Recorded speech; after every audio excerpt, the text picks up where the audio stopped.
and welcome to SSC and BSN স্টুডিওতে আমি বুলবুলি এবং আমার সঙ্গে the star former footballer of India Bhaskar Ganguly এবং আলভিটো জিকুনা দুজনকে স্বাগত জানাচ্ছি আজকের অনুষ্ঠানে। এবং যেরকম আমরা ভেবেছিলাম একদম প্রথম দিকে যে জেএইচের Royal City FC, Howrah Hooghly Warriors এবং সুন্দরবন বেঙ্গল অটো এফসি কিন্তু সুপার ফোরে কোয়ালিফাই করবে, একটা সময় মনে হচ্ছিল ভাস্কর স্যার যে না সুন্দরবন বেঙ্গল অটো এফসি বোধহয় ফসকে গেল, কিন্তু মিস করে ইশ হলো না। আজকে অ্যাটলিস্ট একটা গোল কনভার্ট করে দে আর through to super four with 23 point. এটা প্রথমে আমি বলেছিলাম যে আজকে ম্যাচটা ওদের জিততেই হবে যে করে হোক। আমাদের প্রথমে প্রেডিকশন ছিল টিমের দেখে, কারণ সুন্দরবন এফসি প্রিপারেশন বহুত আগের থেকে নিয়েছিল এবং ওদের যাওয়ার চান্সটা অনেক বেশি ছিল প্রাথমিক পর্যায়ে ম্যাচগুলো জেতার ফলে। মাঝে একটু পদস্খলন হয়েছিল, যাকে সে কথা আলোচনা করে লাভ নেই।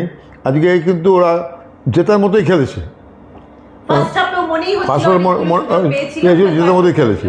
এখন সে একটা গোল করে দিয়েছে, এখন ওদের হাতেই ম্যাচ, এখন তো প্রায় শেষ হয়ে চলছে ম্যাচ, ওদের ম্যাচে সুন্দরবন বেঙ্গল অটো এফসি জিতে কিন্তু 23 পয়েন্ট নিয়ে চলে গেল সুপার ফোরের, বিএসএল এর সুপার ফোরের 3 নম্বর টিম। আলভিটো জিকুনা কিরকম লাগছে? ভালো লাগছে। আমার পুরো টিমটাকে আমি কংগ্রেচুলেশন জানাবো, কারণ এতদিন ধরে দুটো টিম কোয়ালিফাই করেছে, 4টে টিমের লড়াই, এবার থেকে 3টে টিম কোয়ালিফাই, 3টে টিমের মধ্যে লড়াই, কে হবে কে যাবে যে সুপার ফোরে। কিন্তু সত্যি আজকের ম্যাচ যথেষ্ট ভালো খেলেছে সুন্দরবন এফসি, তারা কিন্তু আজকে জেতার জন্য লড়াই করেছে, সব কিছুই করেছে। So I think the great performance. প্রত্যেক আমি পার্টিকুলারলি কোনো প্লেয়ারের নাম আমি বলবো না, কারণ সবাই আজকে লড়াই করেছে। প্রতীক কারণ এই ছেলেটা নাকি শুরু থেকে ছিল স্কোয়াডে, কিন্তু কোনো কারণে হয়তো খেলতো না, কারণ দুটো আমরা জানি আউটসাইড বেঙ্গল তারা খেলতে পারে ইন্ডিয়ান প্লেয়ার্স, তো সেই কারণে হয়তো যেহেতু পবন কুমার একজন ডিফেন্সে ছিল, কিপ জ্ঞান মাঝে মাঝে খেলতো, তো সেই কারণে হয়তো চান্স পাইনি। বাট ও যখন থেকে চান্স পেয়েছে he has proved that he is also ready for this match. তো লাস্ট ম্যাচ যথেষ্ট ভালো খেলেছে, এই ম্যাচে কিন্তু রিওয়ার্ড পেয়েছে, এই ম্যাচ গোল পেয়েছে and definitely one of the best performance. Yes, কিন্তু নর্থ বেঙ্গল ইউনাইটেড এফসির সাপোর্টারদের আমি বলবো, ফ্যানদের আমি বলবো, এখনো কিন্তু হার্ট ব্রেক করার মতো জায়গায় নর্থ বেঙ্গল ইউনাইটেড এফসি আসেনি, কারণ আগের ম্যাচটা জেএইচের রয়্যাল সিটি এফসি এবং north 24 Pargana FC match 0-0 draw হওয়ার জন্য এখনো কিন্তু লিগের সুপার ফোরের নম্বর 4 এর জায়গাটা কিন্তু এখনো ওপেন আছে, এবং সেই ওপেন রয়েছে নর্থ 24 পরগনা এফসি এবং নর্থ বেঙ্গল এফসি। যদি মিদনাপুরকে যদি হারাতে পারে তাহলে লাস্ট ম্যাচ তো অল আউট যাবে। দেখো আমার মনে হয় ওই ম্যাচটা কিন্তু কোয়ার্টার ফাইনাল ম্যাচ হবে। না শুনো, না আজকে সুন্দরবন জিতার পর বুলবুলি তুমি দেখো এর পরের ম্যাচ যদি ধরো আমি ধরলাম নর্থ 24 পরগনা জিতেই যাবে বর্ধমান, এদিকে নর্থ বেঙ্গল যদি হারিয়ে দেয় আমাদের মিদনাপুরকে, ওই ম্যাচটা কিন্তু কোয়ার্টার ফাইনাল ম্যাচ 26 তারিখে ওই ম্যাচটা, যেটা north 24 Parganas versus north Bengal ম্যাচটা, that will be a quarter final like a knockout match. হয়তো এদেরকে জিততেই হবে, কাদেরকে? নর্থ বেঙ্গল, কিন্তু তারা ড্র করলে হয়তো কোয়ালিফাই করবে। But what a interesting league. This is what I want to say, যে নর্থ মানে what is the magic of BSL?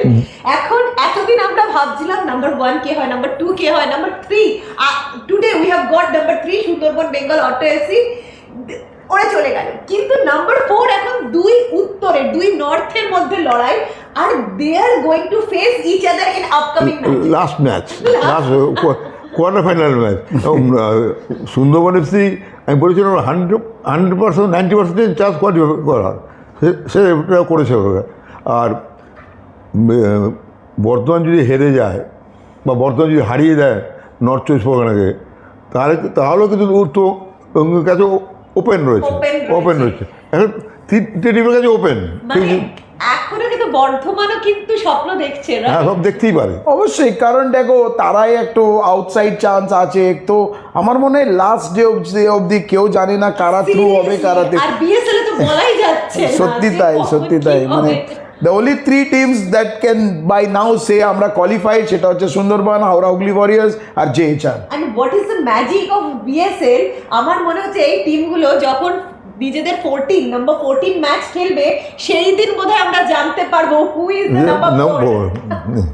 আপনারা কি ভাবছেন হু ইজ দ্য নাম্বার 4 কে হতে পারে? পূর্ব বর্ধমান, পশ্চিম Bardhaman support your team Bardhaman versus, এবং north 24 Pargana support your team north 24 Pargana SC, এবং north Bengal support your team north Bengal. কারণ যে কোনো জায়গার পক্ষে কিন্তু নাম্বার 4টা কিন্তু এখনো অ্যাচিভ করার জায়গা রয়েছে। বাট অ্যাজ আ এক্সপার্ট আমি ভাস্কর স্যারকে জিজ্ঞেস করবো, আপনার কি মনে হচ্ছে পার্সোনালি কার পক্ষে যাওয়ার রাস্তাটা মনে হচ্ছে খেলা দেখে easy? Maximum chance north 24 Pargana, north 24 Pargana, because they are playing with their experience না। ভালো ভালো প্লেয়ার আছে। আর নর্থ বেঙ্গলের অসুবিধা হচ্ছে, মেন অসুবিধা হচ্ছে স্ট্রাইকিং জোন। স্ট্রাইকিং জোন হলো খুব পুয়ার আর কি, গোল করার লোক নেই।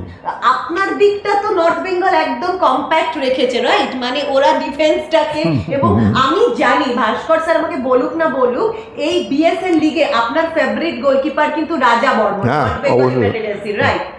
তো তো ভালো খেলেছে, খুব ভালো খেলেছে। তুমি আজকের ম্যাচেই দেখো, ও প্রথম ট্রাইটা যে প্রতীকটা মেরেছে, সেকেন্ড অ্যাটেম্পটেও গোল হয়েছে। প্রথম অ্যাটেম্পটে দারুণ সেভ করেছে, তারপরে ওই গ্রাউন্ডে ছিল, উঠতে একটু সময়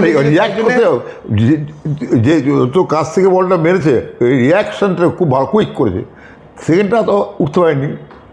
কিন্তু স্যারের কিন্তু মানে জোনটা, মানে গোলকিপিং জোনটা নর্থ বেঙ্গলের একদম কম্প্যাক্ট রয়েছে।